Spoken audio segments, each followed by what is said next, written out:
Live.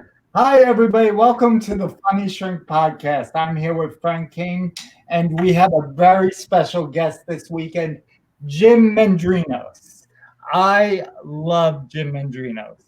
Let me tell you why. Jim Mendrinos is a Renaissance man. He has done it all, from starting stand-up at 19 to writing for numerous TV shows. He also has an extensive career touring the world doing stand-up, helping to create an incredible mark, helping to leave an indelible mark on the society we live in. I swear to God, guys, I'm getting old. I need glasses.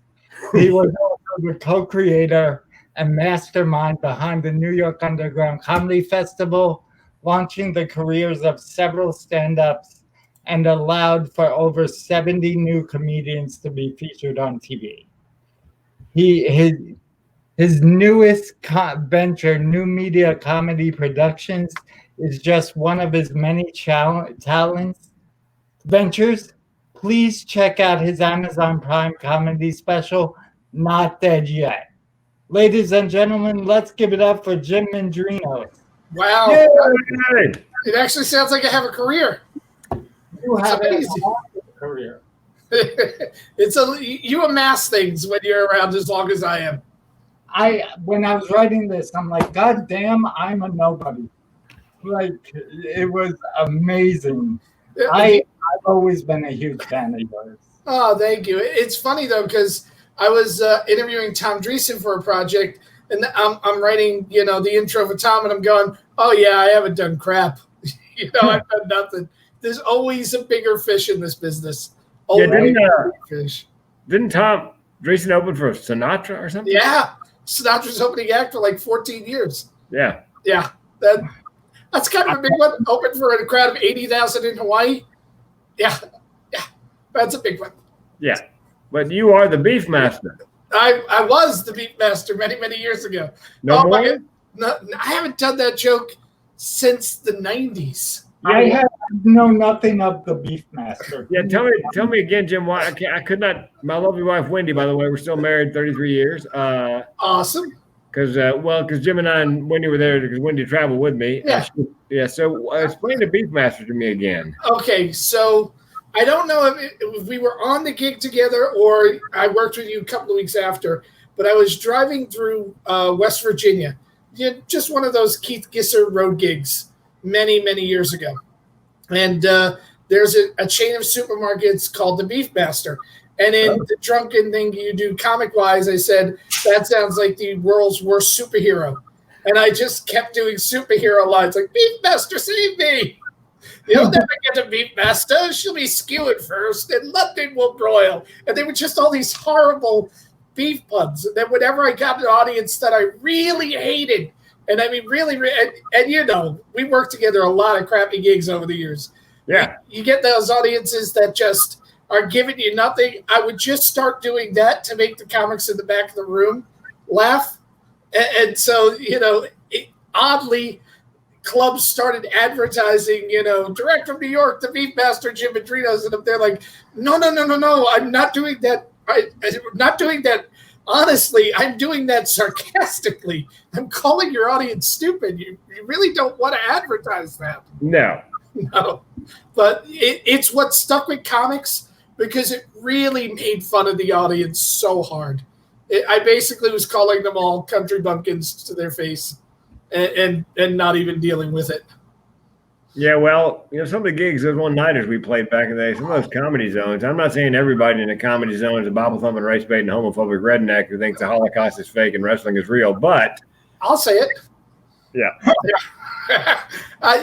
Vietnam, did you do Fayetteville? You mean Cagney's? Yeah, it was affectionately referred to by comics in New York as Vietnam because that's where he went to die.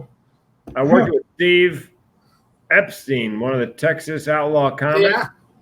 Yeah, and Steve told a joke or two, and they just stared at him. He goes, "You guys are that effing stupid. It's going to be a long night." And I'm like, "It's half military, half biker bar. We're going to have to fight our way out of here." Yeah. I actually was there on the night of a riot. It was It's a lovely place. They had the doors, the exit doors chained shut so nobody could sneak in. I said to the owner, I go, look, I'm not getting on stage because that's my way out if, we all go white snake. Yep. And I called the fire department, unbeknownst to them, and turned them in. Yeah.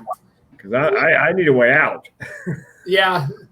Nobody likes to be locked into a club. Yeah. Do you remember the Comedy Catch in Chattanooga?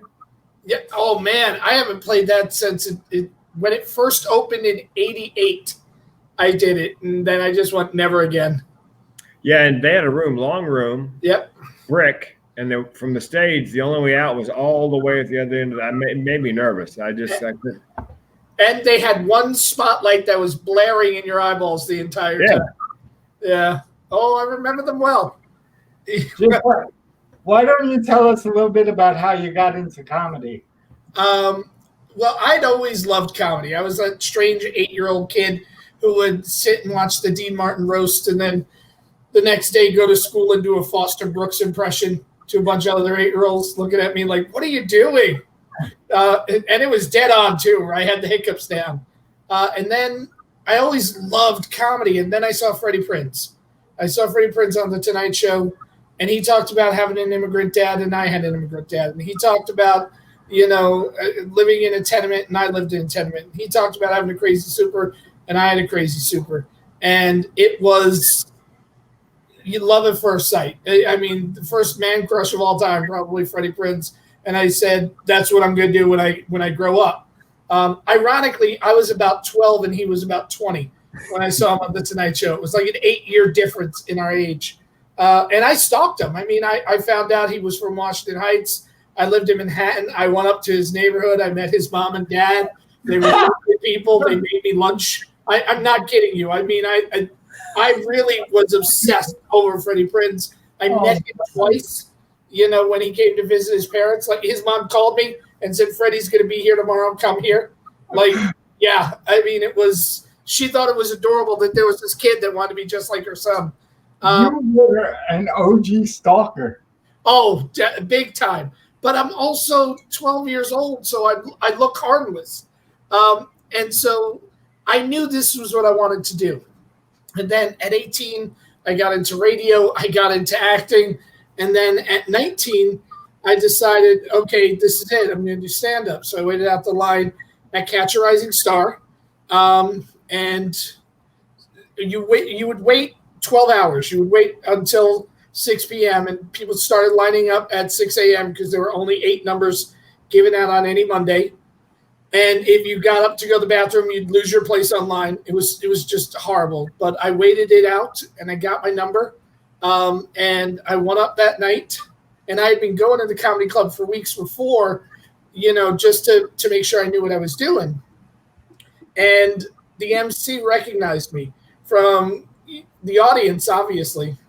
He goes, oh, yeah, I know you. You're funny. Just don't get off until you see that light. Because like any show, the MC was looking for a bathroom break. And she left me up for 10 minutes in a 5-minute spot. Yeah. And my first 5 minutes was, well crafted, well scripted, and done nicely. And the next 5 minutes were hamana. And that night I met a young lady who was another comic online. And she said that she was going to go back to her house in Nashville, and she was going to take a bus. We spent that night in a hotel in New York City. The next day I got on a bus with her and went to Nashville, and started doing comedy for 3 months in Nashville at the Grand Ole Opry. And I'd like to say that I did this as a total artistic endeavor, but I had a schoolboy fantasy of doing this. And then I got waylaid on my first night doing this. So it was purely an addiction at that point. And then I really started getting paid quickly. Like by December of 85, I was writing jokes for Hee Haw, because they saw me at the Grand Ole Opry. And they're like, you want to write jokes for our show? And they're like, does it pay? Yeah, it does. So I'm writing jokes for Hee Haw, and it was just great. I'm a 19-year-old kid making a crap. I would make more money at 20 that, working 1 or 2 nights a week doing stand-up than my dad did working a 40-hour-a-week job, cooking in a restaurant. Whoa. Ridiculous. Amazing. Yeah. And I just never stopped. But I fell into it, and I think had I not have gotten laid that first night, I'd probably be like the funniest accountant you've ever met. But when I realized you could get girls by doing this too, it was like a no-brainer. Thank God for sex, because I don't know how many it would be without you. It'd be doing just fine. Different, but just fine. Well, you wrote The Idiot's Guide to Comedy Writing, which I love. I love that book. I just ordered another copy because I lost it when I broke up with my ex and left all my books at the place we were living. Oh, well, let me just say the place you have now looks lavish. That is some fancy digs you got behind you. Do you like my piano? I do. Your piano's on the other side. Oh, sorry. Yeah. The image just flipped. I have a brain injury. I do. Why don't you walk over and play a little bit? On later. Save that for later. Don't give up the illusion. So this is the Funny Shrink podcast. We talk about traumatic events. Do you have any? A lot of them.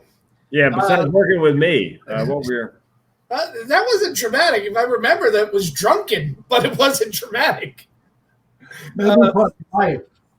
Yeah, we did 2 weeks together at the comic strip in Fort Lauderdale. So there was lots of drinking, lots of drugs, lots of just craziness. That's right, because I used to book it 2 weeks at a time. Yeah, and you'd go down to the 2 weeks. So it was craziness down there. And the biggest thing, and probably the most recent thing, in 2014, I was taking a train trip down to Orlando, family vacation. We were all going to Disney World, and fell asleep on the train. And apparently, somebody thought it would be funny to throw debris on the track, and conductor had to slam on the brakes last second to avoid derailing, and everyone who was asleep on that train went flying. And I did, and my head hit the windshield. Skull fractures like wildfire. A concussion so bad that I forgot how to read and write. And when you consider that writing has probably been the thing that defined me my whole life, that was difficult to do. I'm so grateful that I got an awesome family that kind of shepherded me through it and dealt with my mood swings. Because when you're able to do something every day and now you can't, you do become a dick. And I totally dicked out. And that's the biggest and most recent one. And it kind of makes all the other ones look minuscule by comparison because it's far reaching. I was in perfect health with a lot of money and, of a career that was moving fast. And then 2 years where I couldn't work at all. Life savings gets eaten up through, the medical bills and, the one thing that defines you have to relearn how to do. So it was really humbling on every level. And I mean on every level. How did you turn it into comedy? How did you survive? I eventually did. I had to do a lot of things to cope because first I had no artistic outlet, because I'm looking at the screen right now, Fred King, the mental health comedian, the great, I could read it perfectly fine, but I'd look at those same letters just 5 years ago and not know what they meant. The Funny Shrink, I'd look at those letters and not know what they meant. So I had to learn it again. And while I was learning it again, writing was almost impossible. So with no artistic outlet, I was going absolutely batshit crazy. Mm-hmm. And my girlfriend at the time, now my wife, went out and bought me a camera and handed it to me and went, "Go take pictures. You're a good photographer. You don't need to write anything to do this. Go take pictures." And I'm there like, I can't even set the camera up because I can't fucking read the instructions. So she read them to me. I set it up and, I started taking pictures, and that gave me an artistic outlet. And while it was never as satisfying as writing, I think because I was good at it and I got a surprising amount of praise for it, and oddly people paid me for it. So it was satisfying enough until I could catch up. The funny thing is, my doctors did not want me getting on stage because I was very prone to brain bleeds. And if you're prone to brain bleeds, if you have a lot of exertion or your blood pressure spikes, it can cause more brain bleeds. So they're like, we don't know how you being on stage affects your blood pressure. Wow. Don't go on stage. And my dumbass kept going on stage and doing it just by instinct. And I would come off stage. I came off one night at Gotham in New York, and a comic came up to me and went, "That was the most amazing retro set I've ever seen." And they're like, "What do you mean?" He goes, "Well, like all the references were from the late 80s, man. That was really cool." I was just doing whatever I could remember. And apparently that night I remembered my act from 1989. And that's what came out. So it was incredible dealing with it. I had to get on stage to just prove that I could still stand up there. And while I wasn't, before the accident, I would get on stage 10 to 12 times a week. During when I was going through it, I'd get on stage once or twice a month, just enough to, lose the fear of never being able to do it again. And, now it's getting, or pre-COVID, it was getting back to normal, back to that 10 to 12. But, it was a long road back. And if not for my sense of humor, I would not have been able to come back. And more importantly, the sense of humor of the people that are close to me. Because my sense of humor is really dark, and like I'm one of those people that will make unbelievably great suicide jokes around people, just one right after another. And if you don't know me, you tend to lean in and go, "Is everything okay?" But, I've got, a wife and a kid. When I'm doing it, we'll just lean in and start doing the same jokes with me because they get me, which was everything. That's important. We all want to be gotten. Yeah. That's my thing. Tell us one of those suicide jokes. Come on. Somebody had said tomorrow's another day. And I went, yeah, when you're suicidal, that's actually a threat. and that line, when people hear it, just tends to really upset people.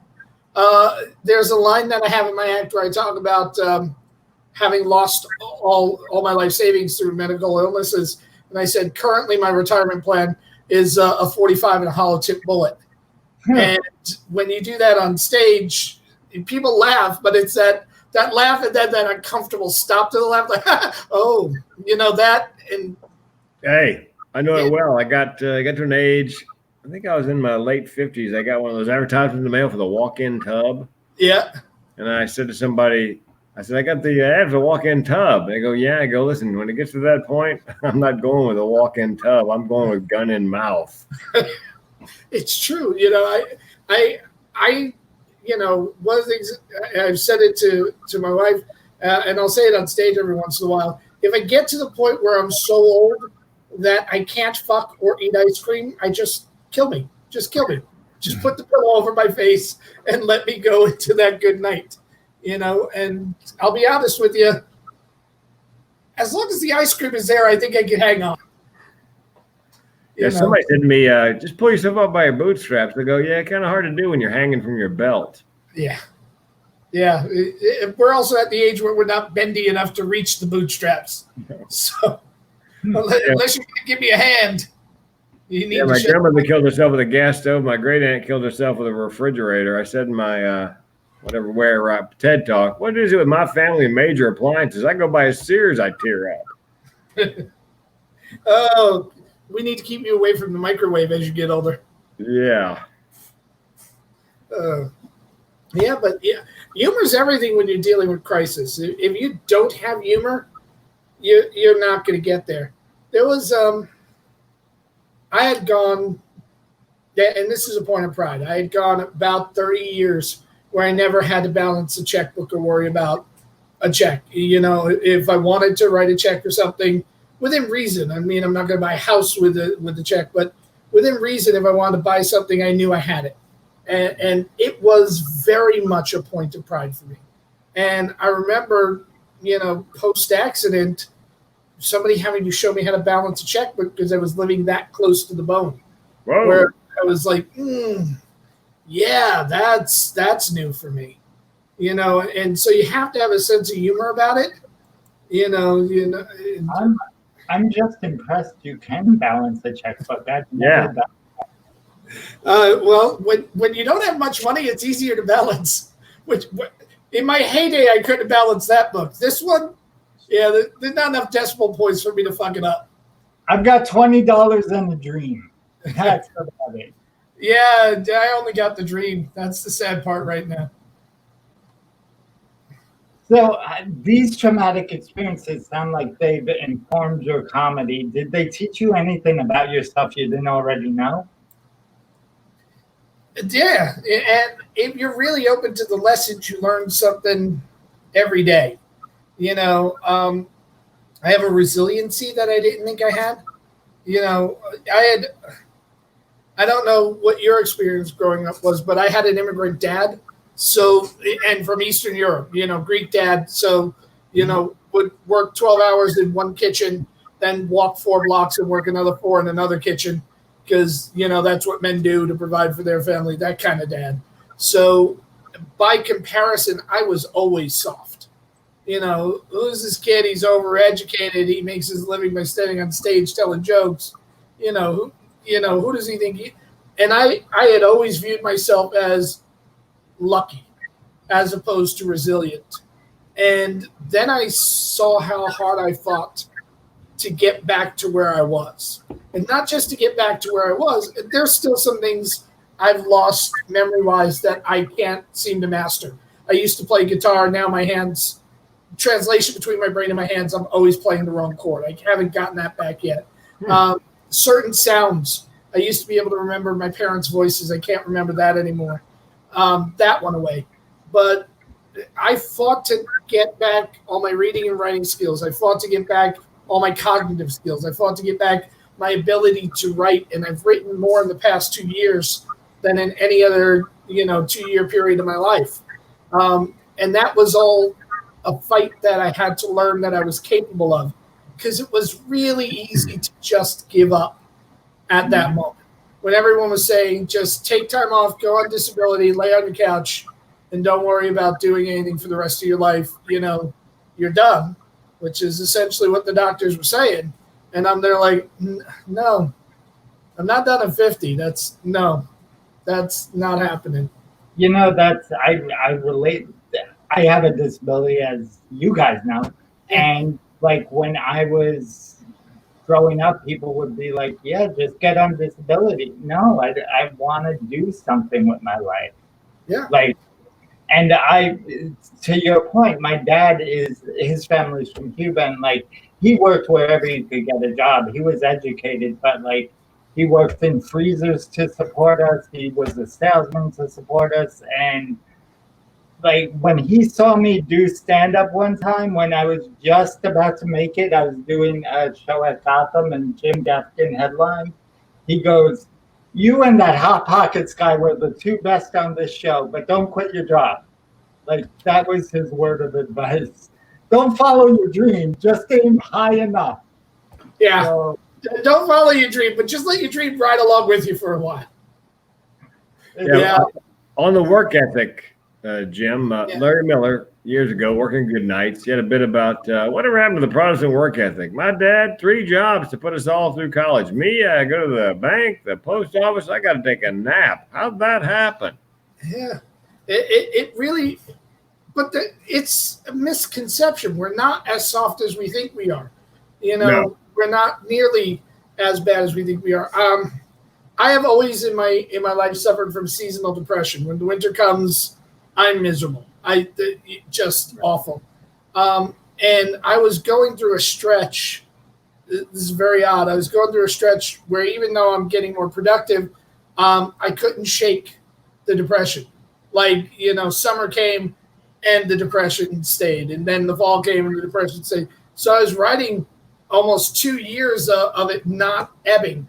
And seasonal depression, if you know anybody who has it, it's real. It feels like there's a blanket laid on you the entire time. joy exists, but you can't see it happening. And so I was in the middle of that.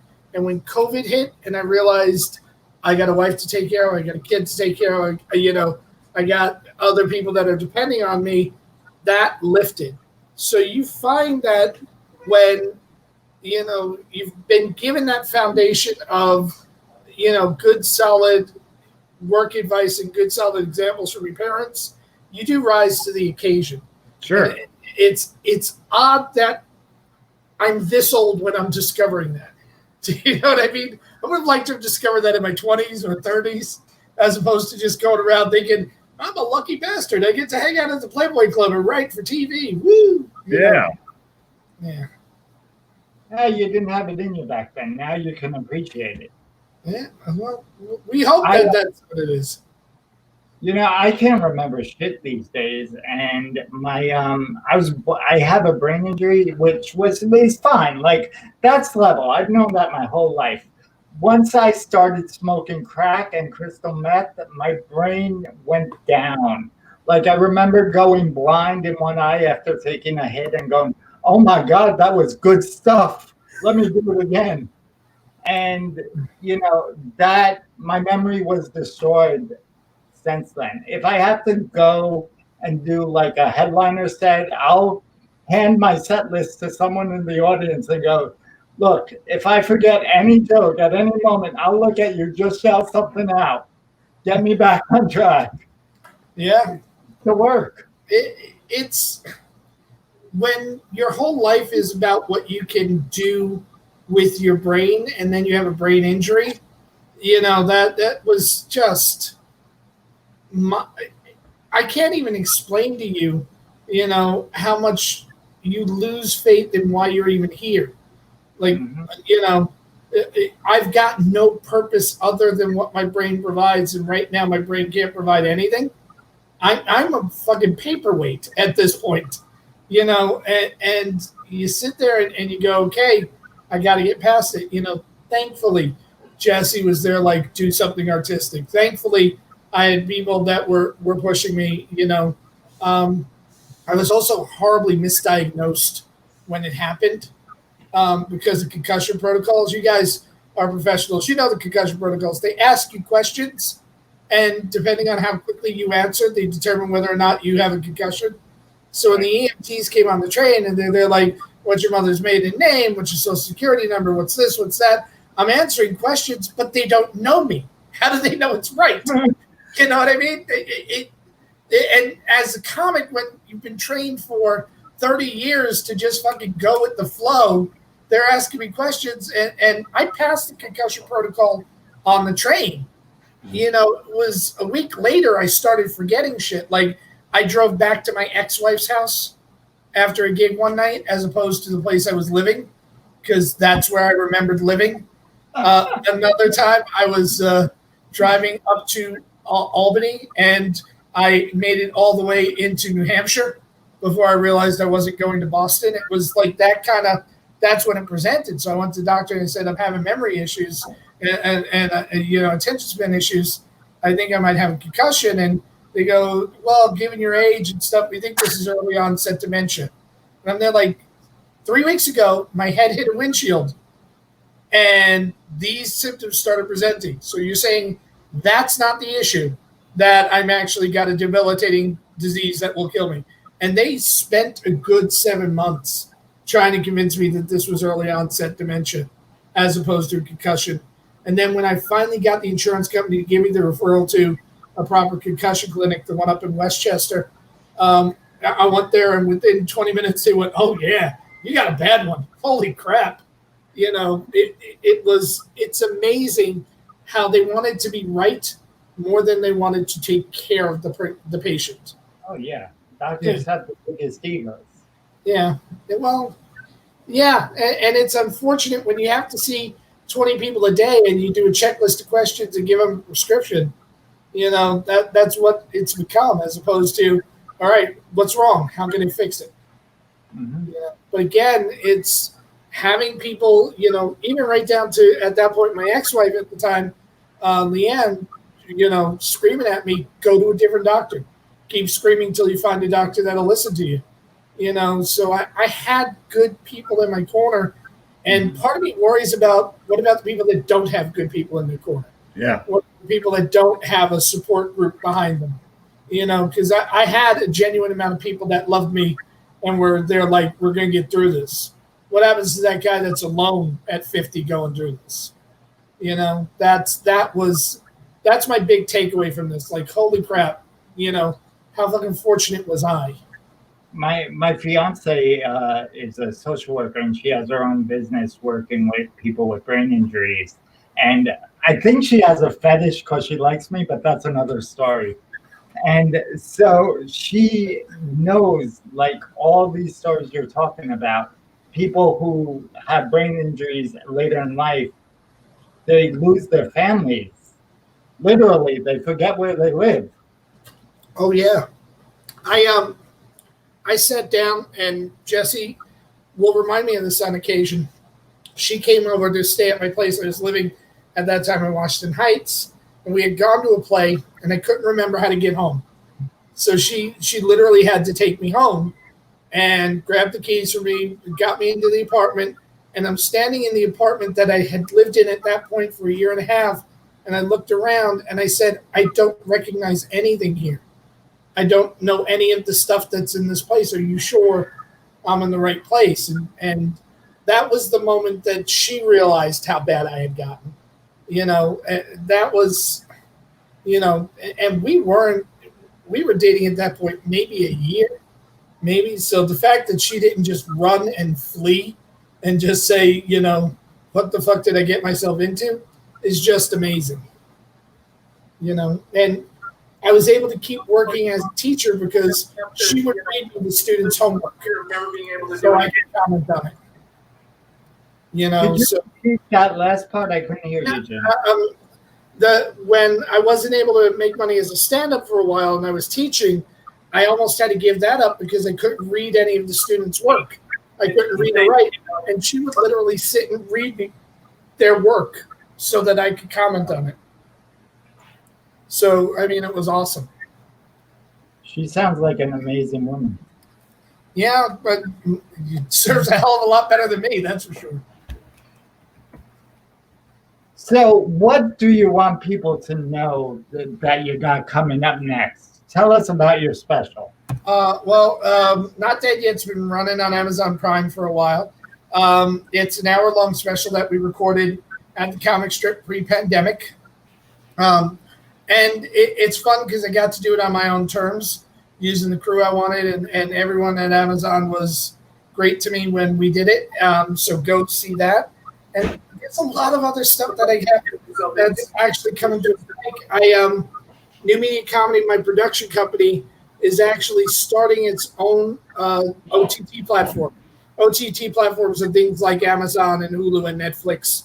There are ways of getting television that are outside of traditional cable systems.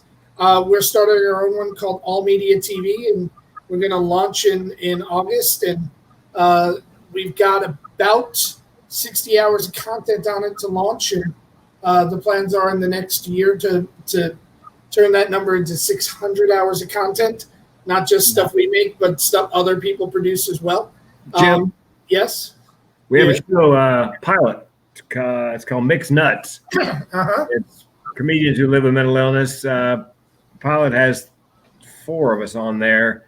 The idea would be each episode of one comic, kind of like a combination of dry bar comedy and the actor studio. Yep. So you do the stand-up and then you interview. That's awesome. We should definitely talk, when these cameras are off, and I'll tell you all about our network. But the best part about our network is I've been putting stuff on Amazon Prime for years, but they don't pay a lot. It's nice and it's cachet, but most people have the thing of, oh, you're an artist, you need to do it for the publicity, you need to do it for this. No, we also need to do it for a check. We absolutely need to do it for a check. And on this OTT platform, we were able to work with the company that's producing it for us, and they turned around and made it so that we can, pay the content providers. So if somebody like Frank uploads his show to our network, there's a pay structure. And granted, it's not a ton because it's all subscriber based. And if we have 8 subscribers, you ain't making a lot of money. But, if you got 8 million subscribers, you do make some money. But it's nice to be able to sit there and go, okay, as an artist, I would have liked somebody to do it this way. And then as I'm designing it to go, oh, I can do it that way. That's freaking awesome. And hopefully I get a lot of artists that want to join and put content up, and and we make this a big freaking deal. That's the big thing I'm doing. We also ran, and I got to talk about this because I know Mike was around when COVID first hit. I know a lot of really young comics, like brand spanking new comics. Mm-hmm. And when COVID first hit, I was getting all of these emails and things from comics going, oh my God, I found what I want to do for the rest of my life and it's never coming back again. And Frank and I have been through this long enough that we know it's coming back. Yeah.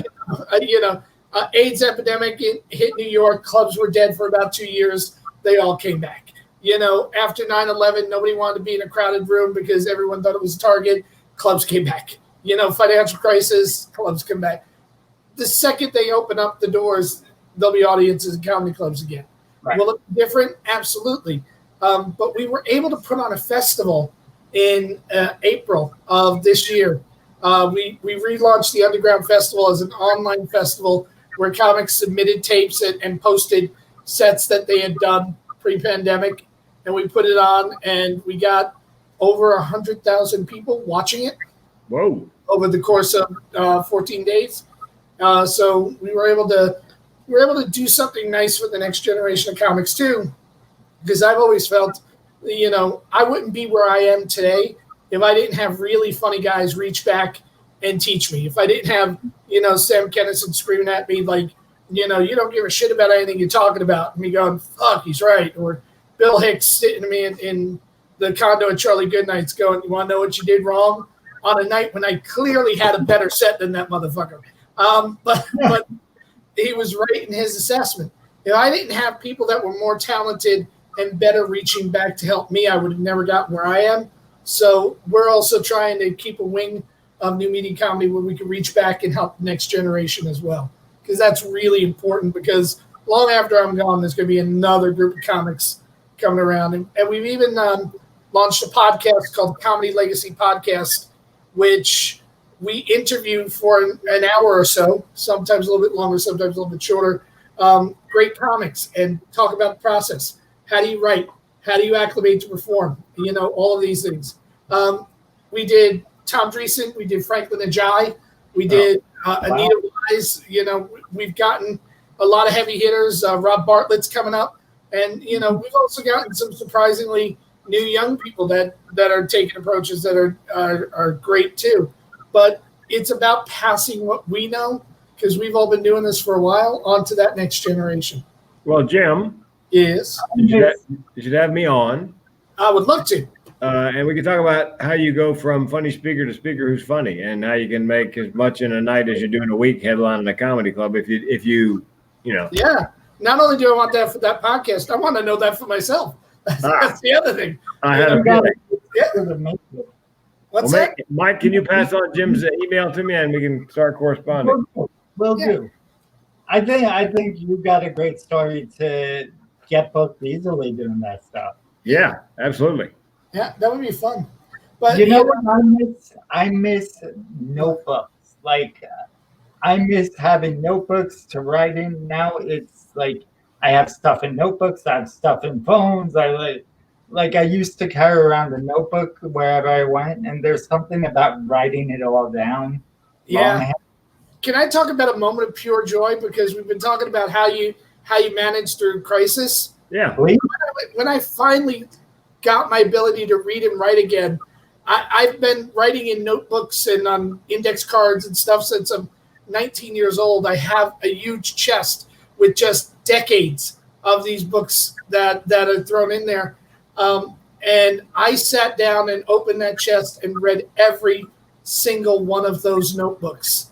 Started reading them again when I was able to read, and it reconnected me and made me a better comic now than I was back then, because stuff I took for granted, it became more precious. But that ability to just reconnect with your past was awesome. And it was all those yellow legal pads, or for me, Moleskine notebooks, because I write on Moleskines all the time, and that was, it's amazing how connected comics are to their process of how they create.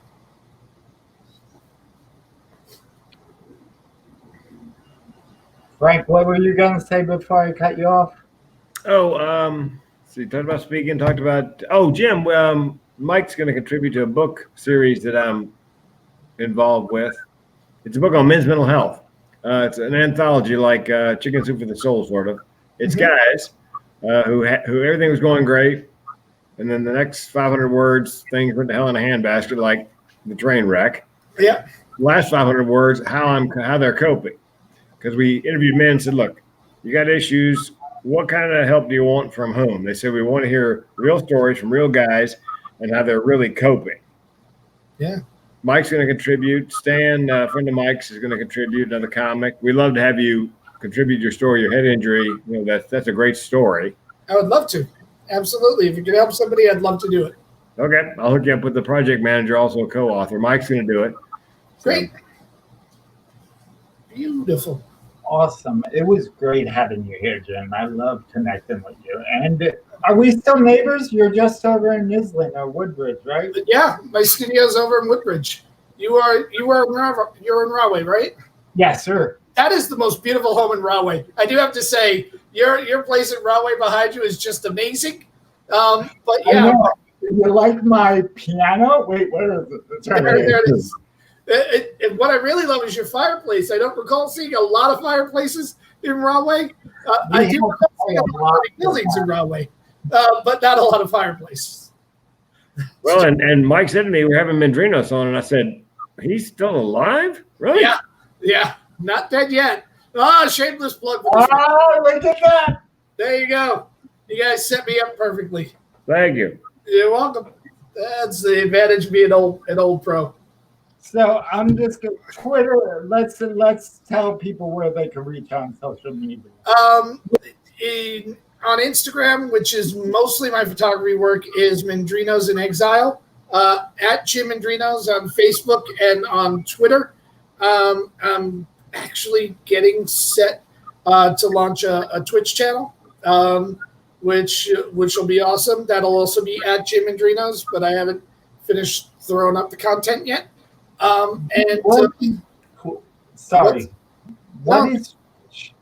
Twitch is another social media platform that's mostly for gamers and people with podcasts. So I wanted to get my podcast out there. Comedy Legacy Podcast, comedylegacy.com. Go there, follow it, listen to those guys. This week, DC Benny just aired. We've got so many great people with so much to share. Just Jim? So much to share. Yeah. A friend of mine and I, Jan McGinnis, comic now speaker, we started a podcast called Over 50 and Effing Funny. It's for guys and gals who, never quite launched to the next, but just stratosphere. Yeah, but are funny. Yeah. So or as we like to call it, most of us. Most of us in our 50s. I'm putting you down as a guest. Yeah. Yeah, that's right. You're a youngin', Mike, aren't you? Yeah. Well, I feel old, but I'm 44, and what's that called? A palindrome? Palindrome. I couldn't remember that word, and I said, yeah, I'm double digits. We're all double digits after 10, dude. Until we reach 100. We got 90 good years of that. Oh, if I reach 100, I want one of you guys to kill me. It'll actually have to be Mike, because you'll be long gone by then, Frank. Yeah, I am older. How old are you, Jim? I'm 55 right now. I'm 63. I will be gone. Yeah, because if I make it to 100, you'd be 108. And if you're 108 and can put a pillow over my head, God bless you. That's a good life right there. Here I come. Frank, Yeah. you want to take us out? Oh, yes. If you enjoyed the podcast, please rate, review, subscribe. That really does help. If you enjoyed the podcast, please tell your friends. If you didn't enjoy the podcast, we hope you have no friends. Thank you all for coming. Thank you, Jim. We loved having you. Love talking to you guys. Goodbye, everybody. I'll be in touch, Jim. You got it. Talk to you soon, Frank.